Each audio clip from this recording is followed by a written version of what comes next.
Okay, so I'll try and make this quick. Democratic Party in New Jersey is set for July 7th, okay? So that is the United States Senator for the next 6-year term. You're going to be voting for him. Right now there's 53 Republicans and 45 Democrats and 2 independents. That's the Senate right now. Also, you're voting on the member of House Representatives for their 2-year term. Right now there's 233 Democrats and 197 Republicans with a Libertarian and 4 vacancies right now. Also, on your ballot, you're going to be voting for your county sheriff, clerk, member of board, chosen freeholders, your mayor, and council members at large. The sheriff is responsible for law enforcement on a county level, meaning that they're in charge of the direct law enforcement, prison management, civil duties like courtroom support, and actually go on calls to emergency situations from time to time. They could also be in charge of rehabilitation services for people coming out of prison or jails. So that's another thing. Your county clerk will be setting up and running elections, maintaining your county records, marriage license, and passport services. They determine the procedures and rules around your voting system for that county. So, I mean, this one is extremely important. Make sure you pay attention to who you're voting for. The members of board of chosen freeholders are basically county legislators. They issue bonds, manage county parks, manage pensions for county employees, assure water quality, administer courts and jails, and then they also collect property and sales taxes. Your mayor oversees the city's main departments, including the fire, police, education, housing, transportation departments. Based on whatever city you live in, they could have a very strong power in that regard or a weak power. But either way, it's a good choice to pick someone who shares your political platform. And then finally, council members at large. Each council will have different candidates, so you have to review them yourselves. As a shortcut, a candidate has an affiliation listed underneath their names. This could be a phrase, for instance, with Bernie Sanders, his platform is not me, us. So anyone with that under their name, they basically associate themselves with Bernie Sanders and his platform. So it might be a good rule of thumb if you don't want to take the time going through everything. I highly suggest you go online. There are a few websites I put in the description below that you can use that get a quick gauge of where people stand. Democrats, for the most part, with a lot of issues, are pretty homogenous, except for when it comes to your economic issues, who's getting increased taxes. You want to tax the wealthy versus just keeping things per usual. Different things matter, but those sites can help you quickly look into those guys that you potentially could be voting for in your county and vet them out. It'd be a really good thing. But let's move on from there. So I just want to look at 2 things right now. I want to look at your senator, which is a New Jersey statewide, and then quickly House of Representatives, which is per county. Right? I'll review where they stand policy-wise, where their funding is coming from, and then some interesting points of their public service. For senators, your options are Lawrence Hamm, Larry Hamm, or Cory Booker. For the House of Representatives, your options are, please forgive me, Hector Oseguera, Albia Series, or Will Sheehan for the 8th District in New Jersey Union. To find out who's running in your district, a quick cheat sheet that I used was opensecrets.org. They'll give you like a quick rundown of who's in every single race in every district of your state. Now, rather than just comparing the senator picks and then comparing the House picks as separate, I'm just going to lump them together and tell you where they all stand. Because honestly, you're going to be voting based off of where your political views lie. If you're pro this, anti that, whatever it is. But either way, the top issues that we found by polling, exit polls and finding out where Americans are healthcare, economy and jobs, immigration, Social Security, climate change, Trump's record as president, which, I'm just going to skip that one. That's, if you're a Democrat, you should just not like Trump. Gun policy, federal taxes and spending, and terrorism. On some other issues that were touched on but aren't surprisingly that important are education, abortion, foreign policy, the Supreme Court, and the opioid addiction epidemic. The opioid epidemic. So quickly on healthcare, Lawrence Hamm, Larry Hamm supports Medicare for all. He publicly stated it multiple times and repeated it without any contradictions that I could find. Cory Booker says he supports Medicare for all and was a co-sponsor on the bill, but also says that he'd take incremental steps and keep insurance companies, which is the opposite of Medicare for all when you consider that it's about removing the profit motive in the healthcare industry. He's kind of there, but it seems like he's on the fence. Hector supports Medicare for all. No evidence I found points away from that. Albio previously expressed support for Medicare for all, but when the opportunity to sign the actual bill came up, he didn't. And votes are important, so I'm going to say that he's not a supporter. For Will Sheehan, there was not a lot of information spread over the internet, but his website specifically calls out the more affordability and general statements about, making things cheaper, and no mention of Medicare for all, which, I mean, if you're not promoting it, then you don't stand for it. So I'm going to say he's not standing for it. Stepping over to the economy and jobs creation in New Jersey specifically, Larry Hamm supports a national jobs program that would build affordable housing, creating jobs and solving housing issues for low-income families.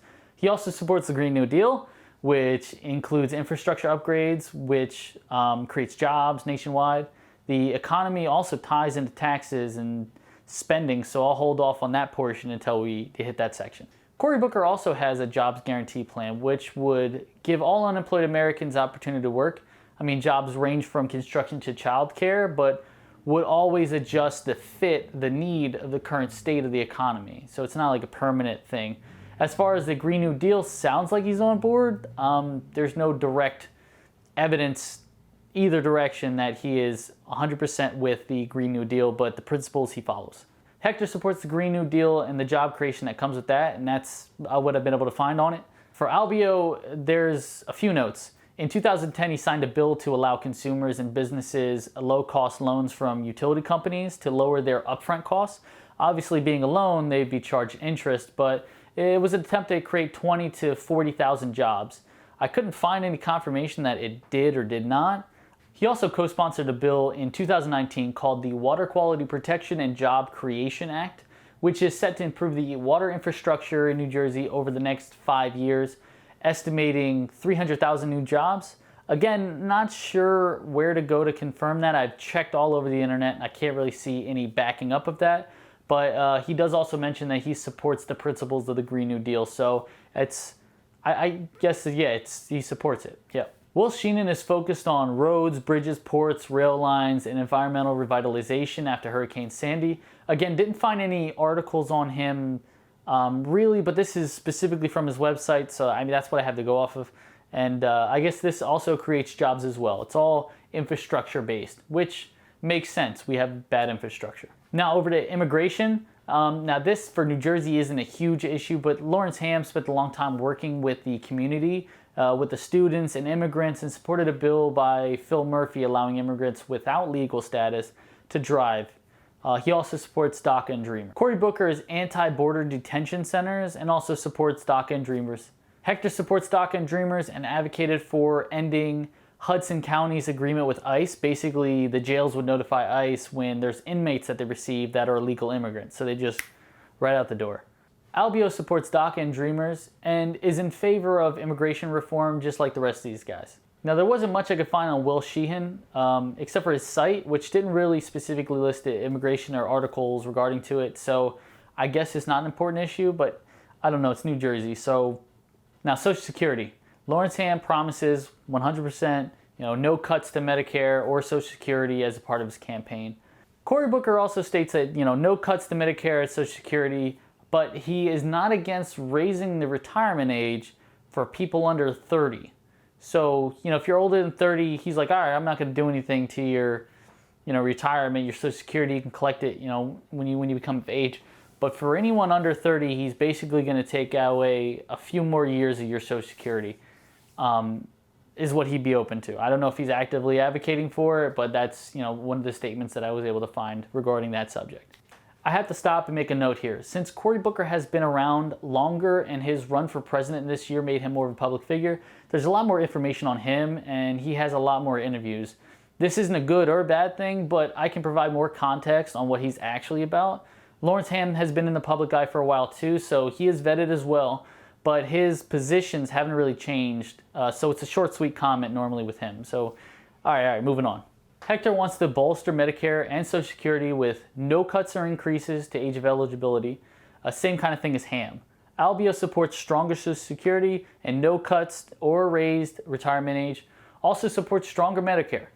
Again, however, not a supporter of Medicare for all, getting rid of the whole private insurance for profit thing. That's another kind of important note. For Will Sheehan, it looks like he does support strong Medicare and Social Security and does take into consideration fighting for pre-existing conditions, No comment on the retirement age, but I'm sure it's fine. Okay, climate change. This one I'll keep real simple. Climate change, if you believe it, is a real threat, and the Green New Deal was really a framework to aggressively attack the issue. Larry Hamm, Cory Booker, Hector, all support the Green New Deal. Cory Booker might be in a gray area, but still on paper, technically he supports. Couldn't find a statement from Albio or Will, but there are a number of petitions to get Albio to support the Green New Deal, lending evidence he's not exactly for it. I'm not sure about Will. Okay, gun policy. All 5 candidates have stated in some fashion that they support gun control legislation. All right, so equal. Moving on. Okay, federal taxes and spending. So, Larry Hamm believes in ensuring that the rich and corporations pay their fair share in taxes, meaning tax increases for them, and does not believe in lowering the corporate tax rate for corporations to spark growth, aka the tax Trump cuts, which haven't produced any growth and failed trickle-down economics that they promote. It's just not going to work. So thank you, Larry. Cory Booker wants to increase taxes on the rich and corporations as well. Thank you. Hector's in the same boat. Thank you. Albio, the same. Awesome. Now, Will stands alone in his belief that lowering corporate taxes will promote more economic growth. Finally, terrorism, which was more important than education for some weird reason, which I will save you the Google search and I'll tell you that all of them are against terrorism and there's no specific policies fighting for terrorism. I mean, it's pretty obvious. Just before we wrap up, one of the most important topics, at least in my opinion, is people's funding. What big business is pumping money into your candidate to get them elected? History is our guide. They'll vote with them every single time. I mean, they aren't going to get rich from just holding office and doing public service, are they? Okay, so Larry and Hector are both a part of the Our Revolution campaign, that's the Bernie Sanders thing, and pledge not to take corporate money or corporate PACs. Holding to that, they are supported by voter donations alone. Cory Booker has 50% of his donations from large individual contributions, over $200 each, and 9% from PACs. His small dollar donors are about 26%. That's the actual people voting. Albio has 57% of his donations come from large individual corporations and 41% of his donations from PACs. That leaves just about 2% donations from actual voters or individuals donating less than $200. Yikes. And then there's Will. Dude, I don't know. I don't know who this guy is, but there's very little info. I mean, maybe he just doesn't have any funding. Well, that's it. A simple breakdown on these candidates and where they stand. I must warn you though, this is just a simple search, a result of 4 days of researching and summarizing their positions. Politics is a gray area, and to get some real sense on what's going on, I highly recommend that you dive in on each candidate that you're interested in and do some real research. Again, from what I've seen, if you supported Bernie or his agenda, it'd be a pretty safe bet to just vote not me, us candidates. Or quick confirm on Google if they're in good standing of the Our Revolution campaign. If you're not a fan of Bernie's campaign, that's fine. The number one thing I'd ask you to do is look into where these people are getting their funding though. If there's one major indicator on where senators and House members vote, it starts right where they get their campaign financing. Okay, I know politics may be boring, and I want to thank you for sticking around with me. If you appreciate this video as much as I appreciate you guys coming to learn more about the candidates that are making up your government, please hit that like button. It'll help this video reach a lot more people. Even more, you could share this with a friend to get them up to date too. You can subscribe if you like. I'll be honest that I don't do a lot of political videos, but I do a lot of professional work, so take a look if you're interested. Again, thanks for watching. Please vote this year and stay engaged. And take care.